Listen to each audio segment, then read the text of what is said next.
I don't really talk about this much. It's not because it traumatized me, though I guess in some ways it did, but more because it's one of those stories that sounds fake when you tell it out loud. Like something from a movie or a creepypasta. But it happened. I was there. I saw it. And honestly, the weirdest part isn't even the dead body itself. It's how normal everything felt right up until the moment it didn't. This was back in 2003, maybe 2004. I was about 10 years old, give or take a few months. It was autumn. I remember that clearly because the leaves were everywhere, all orange and brown and wet, stuck to the pavement in thick clumps that made everything smell like decay and damp earth. Not in a bad way, really. Just in that specific autumn way where everything's dying, but it still feels kind of cozy and nostalgic. I was at football training. Not because I was particularly good at football. I wasn't. But because my cousins did it and my mom thought it would be good for me to get some exercise and spend time with family. Which, fair enough, I guess. I was a skinny, awkward kid who spent most of my time indoors reading or playing video games, so she probably had a point. Football training was every Wednesday evening at this local sports complex on the edge of town. Nothing fancy, just a big flat field with goals at either end, some cones for drills, and a small brick building with changing rooms that always smelled like feet and cheap deodorant. The complex backed onto this canal. The Bridgewater Canal, specifically, though I didn't know that at the time. I just knew it as the canal. This long, dark strip of water that ran through our town and connected to a bunch of other towns and cities. It was one of those old industrial canals from back when England actually made things. Nowadays it was mostly used by narrowboats full of retired people chugging along at 2 miles per hour, and occasionally by kids from school who'd go there to smoke or drink or do whatever it is kids do when they're trying to feel grown up and rebellious. The towpath, the walking path that ran alongside the canal, was right behind the training complex. You could see it from the field if you looked past the goals and over the metal fence. It was tree-lined and quiet, the kind of place where you'd see joggers in the morning and dog walkers in the evening. During training, I'd sometimes watch people walking past in the distance, just to give myself something to focus on other than the fact that I was absolutely rubbish at football and everyone knew it. That particular evening, training had finished a bit early. Our coach, a bloke called Dave who worked at the local Tesco during the day and volunteered as a coach in the evenings, had to leave early for something. A family thing, I think. He didn't really explain. He just blew his whistle, told us we'd done well, and said we could wait inside the complex for our parents to pick us up. Most of the kids did exactly that. They went straight to the changing rooms, grabbed their bags, and then sat in the little waiting area by the entrance, playing on their Game Boys or trading football cards or whatever. But not us. Not me and my cousins. There were 3 of us. Technically 4 if you count my younger cousin who was only about 6 and didn't really do much except follow us around and repeat everything we said. There was Jamie, who was 12 and the oldest, so he was sort of the default leader of our little group. He was the one who always had ideas, usually bad ones. Then there was Marcus, who was 11 and Jamie's younger brother.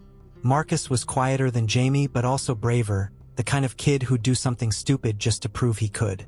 And then there was me, 10 years old, slightly chubby, slightly nervous about everything. The kind of kid who always went along with whatever everyone else was doing because I didn't want to seem boring or scared. And then, like I said, there was little Tommy, 6 years old, sticky hands, constantly snotty nose, obsessed with dinosaurs. He followed us everywhere. After training ended, we stood around outside the complex for a bit, sweaty and tired, waiting for someone's mom or dad to show up. It was that weird time of evening where the sun hasn't quite set yet, but everything already feels darker than it should. The sky was this flat, grayish color, like someone had stretched a bedsheet over the world and turned down the brightness. The air was cold and damp, the kind of cold that gets into your bones and makes you shiver even when you're moving around. "I'm bored," Jamie announced after about 5 minutes of standing around doing nothing. He kicked at a pebble on the ground and it skittered across the car park. "My mom's gonna be ages anyway. She's always late." "Mine too," Marcus agreed. He was juggling a football between his feet. Not very well. "What do you want to do?" "Let's go for a walk," Jamie said. He nodded towards the canal towpath. "Down there. We can just walk along a bit and come back before anyone shows up." I remember feeling a tiny bit hesitant about this. Not because I thought anything bad would happen, obviously, but just because it seemed like the kind of thing we'd get in trouble for. Like we were supposed to wait inside, not wander off. But at the same time, I didn't want to be the one to say no. So I just shrugged and said, "Yeah, all right." Tommy immediately grabbed onto my arm. "Can I come?" "Yeah, whatever," Jamie said, not really paying attention. "Just keep up." So the four of us set off across the car park, past the chain-link fence that separated the sports complex from the canal towpath. There was a gap in the fence. Not a gate, just a section where the metal had been bent back by years of people squeezing through. We slipped through one by one, Tommy needing a bit of help because he was small and clumsy. On the other side, the towpath stretched out ahead of us, a long strip of packed dirt and gravel that ran parallel to the water. The canal itself was maybe 10 or 15 feet wide. Not huge, but big enough that you wouldn't want to fall in. The water was dark, almost black in the fading light, and completely still. There wasn't any wind, so the surface was like glass. You could see the reflections of the trees on the opposite bank, all spindly and skeletal without their leaves.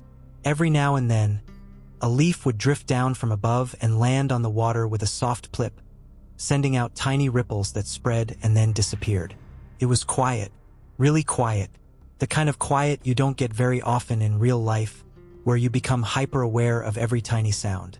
Our footsteps on the gravel, the distant hum of traffic from the main road, a bird somewhere in the trees making a low, croaking sound, the faint buzz of electricity from the pylons that ran along the far side of the canal.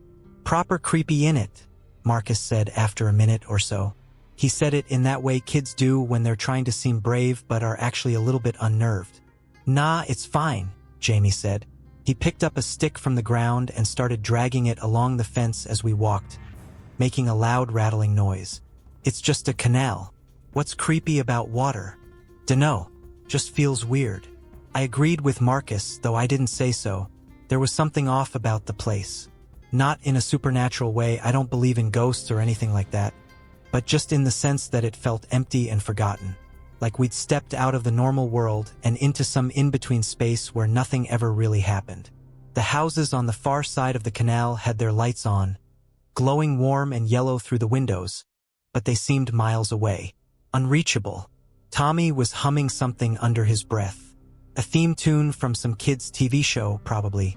He had his hands in his pockets and was kicking at stones as we walked, sending them tumbling into the canal with little splashes. "Don't do that," I said automatically. "You'll fall in." "No, I won't." "You might." "I won't."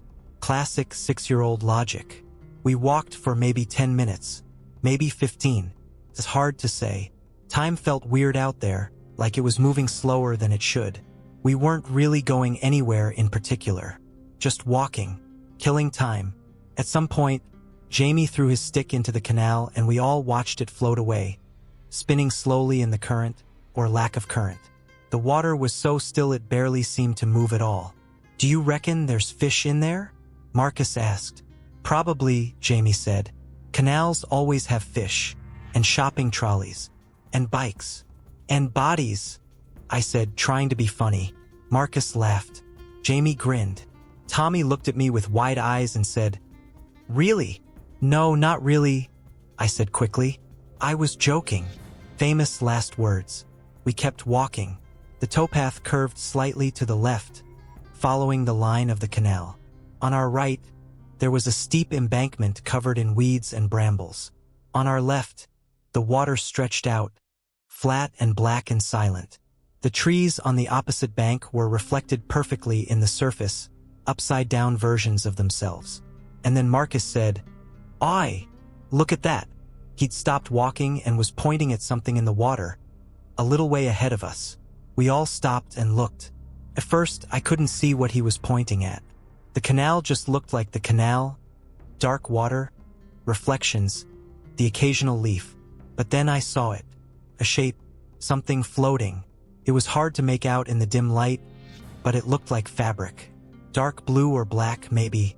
It was drifting slowly along the surface, maybe 10 feet from the edge of the towpath. "What is it?" Tommy asked. "Looks like a coat," Jamie said. He started walking towards it, and the rest of us followed. As we got closer, it became clearer. It was definitely a jacket. A puffer jacket, the kind with a shiny outer layer and quilted stitching. It was floating face down, or rather front down, with the back of the jacket facing up towards the sky. The arms were spread out on either side, bobbing gently on the surface of the water. "That's a nice jacket," Marcus said. And it was. Even from a distance, you could tell it was a decent jacket. Not some cheap thing from Primark. It looked new, or at least well kept. The fabric was clean and glossy, reflecting what little light there was. "Someone must have dropped it," I said. "Or thrown it away," Jamie said. "People dump all sorts of shit in canals." Marcus was already crouching down at the edge of the towpath, leaning over the water. "I reckon I can reach it." "Why would you want to?" I asked. "'Cause it's a nice jacket. Could sell it. Or keep it." This was typical Marcus. He was the kind of kid who was always finding things and keeping them. Weird things. A broken watch. A golf ball. Half a skateboard. One time he found a traffic cone and carried it home on the bus. His mum went mental, but he didn't care. He just liked finding stuff. It was like a compulsion. "Don't be a scruff," Jamie said. But he didn't sound like he really meant it. He sounded more amused than anything. Marcus ignored him. He was leaning out over the water now, stretching his arm out as far as it would go. The jacket was still a couple of feet out of reach, floating just far enough away to be annoying. "You're gonna fall in," I said. It was the second time I'd said something like that evening. I was apparently the designated worrier of the group. "No, I'm not." "You are." "I'm not, shut up." He leaned out further. His fingertips were maybe an inch from the edge of the jacket. Tommy was standing next to me, watching with his mouth slightly open. Jamie was grinning, enjoying the show. "Nearly got it," Marcus muttered. He shuffled forward a bit more, his knees right on the edge of the towpath now, his weight tipping forward over the water. And then his fingers brushed the fabric. "Got it." He grabbed hold of the jacket, or at least he grabbed hold of what he thought was the edge of the jacket and pulled. It was heavier than he expected. You could see it in his face. The surprise. The sudden realization that this wasn't just a jacket floating on its own. There was weight to it. Resistance. "Help me," he said. And Jamie crouched down next to him, grabbing onto Marcus's shoulder to keep him from falling in. I stayed where I was, holding onto Tommy's hand without really thinking about it. Marcus pulled harder. The jacket started to move towards us, dragging through the water. Slowly, heavily, and then it flipped over. I don't think I'll ever forget that moment. The way the jacket turned in the water, rotating as Marcus pulled it closer. The way the arms moved, sluggish and unnatural. The way the whole thing suddenly had a shape to it, a human shape that hadn't been obvious before. And then we saw the front. There was a man inside the jacket. He was floating face up now. His arms were still spread out, bobbing on the surface. His legs hung down somewhere beneath him, invisible in the dark water. He was wearing jeans, I think, and trainers. I remember seeing the white edge of a trainer breaking the surface for just a second before it sank back down. But it was his face that I remember most. Or rather, the absence of his face. I don't know how else to describe it. He didn't have a face anymore. Not in the way you'd recognize. It wasn't like the movies, where everything's gruesome and there's blood everywhere and it's all very dramatic. It wasn't like that. It was worse, somehow. More confusing. His face was just gone. Not gone as in missing, but gone as in unrecognizable. The features had collapsed in on themselves or been eaten away or rotted or something. I don't know. I didn't understand it then, and I still don't really understand it now. There was still stuff there, skin, tissue, whatever, but it didn't look like a face anymore. It looked like meat, like something that had been underwater for too long and had started to come apart. The eyes were open, or at least the eye sockets were visible, but there was nothing in them, just black hollows. The smell hit us a second later. It's strange that I remember the smell coming after the sight, but that's how it happened. Like my brain needed a moment to process what I was seeing before it could process what I was smelling. And when it did, Jesus Christ, It was like nothing I'd ever smelled before. Rot and decay and something chemical and wrong. It filled my nose and my mouth and my throat, and I immediately felt like I was going to be sick. Marcus let go of the jacket like it had burned him. He scrambled backwards, nearly falling over.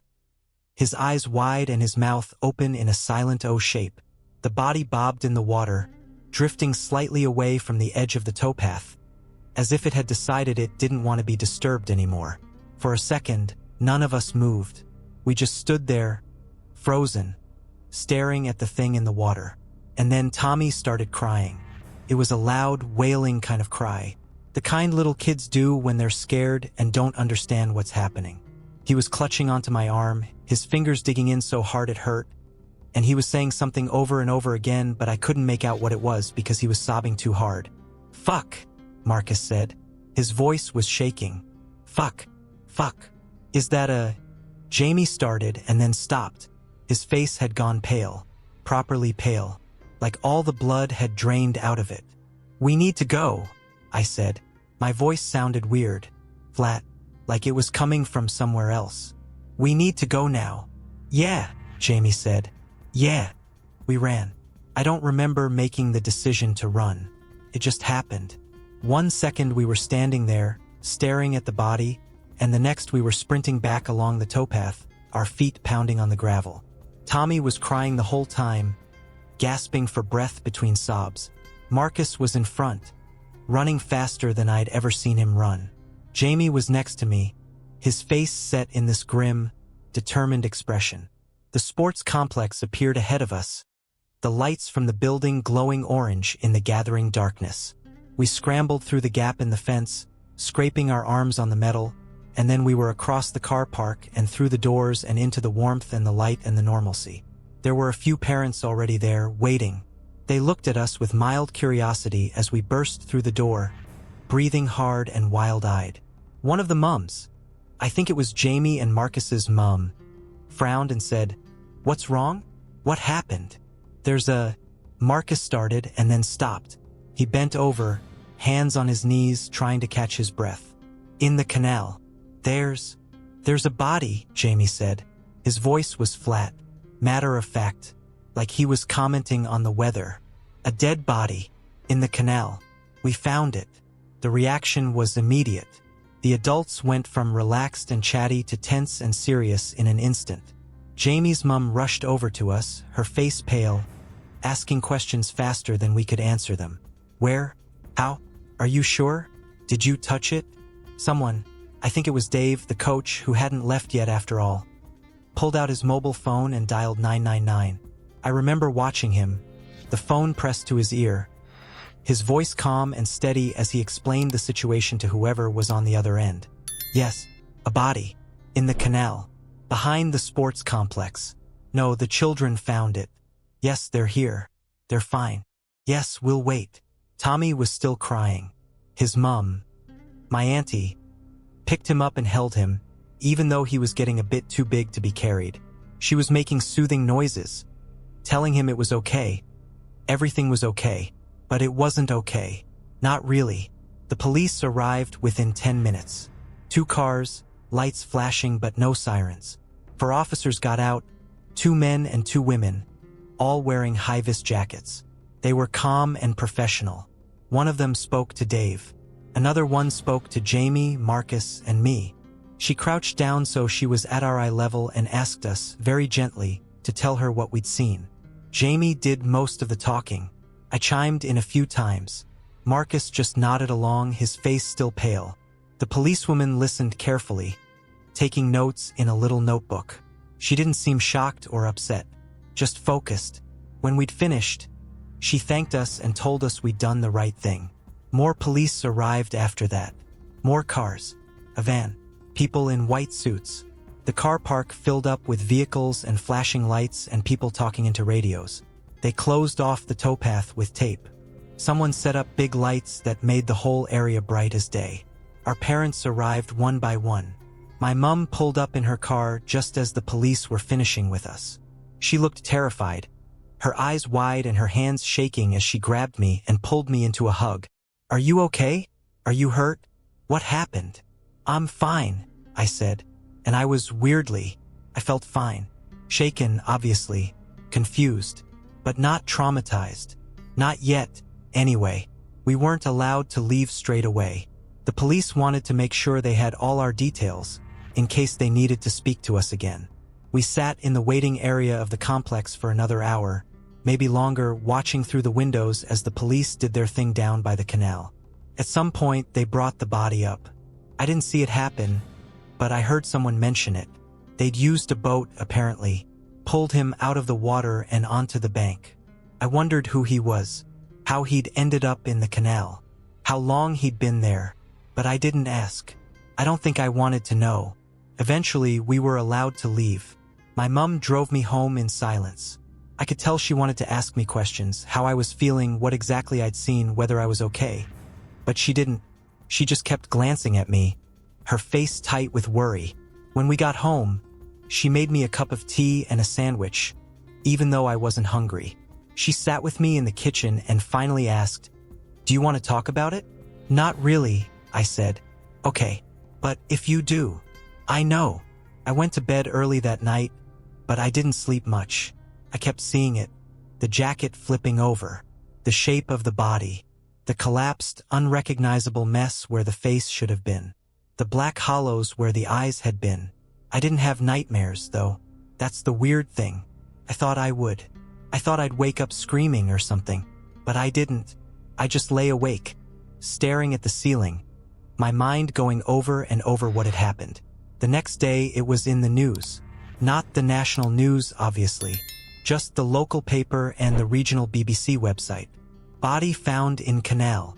They didn't give many details, just that a man's body had been discovered by a group of young people and that the police were investigating. They didn't name us, which was a relief. At school, I was suddenly sort of famous. Word had got around somehow, probably someone's older brother who knew someone who worked with someone's dad who'd heard about it. And by lunchtime, everyone knew that me and my cousins had found a dead body. People kept asking me about it. What did it look like? Was it scary? Did you scream? I answered as vaguely as I could. Yeah, it was weird. No, not really. No, we just ran. I didn't mention the face. I didn't want to talk about the face. The police spoke to us again a few days later. They came to our houses individually just to ask a few follow-up questions. Had we touched anything? Had we seen anyone else in the area? Had we noticed anything unusual before we found the body? No, no, and no. They thanked us again and said that if we ever needed to talk to anyone, a counselor or whatever, they could arrange it. I said I was fine. And I went back to school. I went back to football training, though we stopped walking along the canal after that.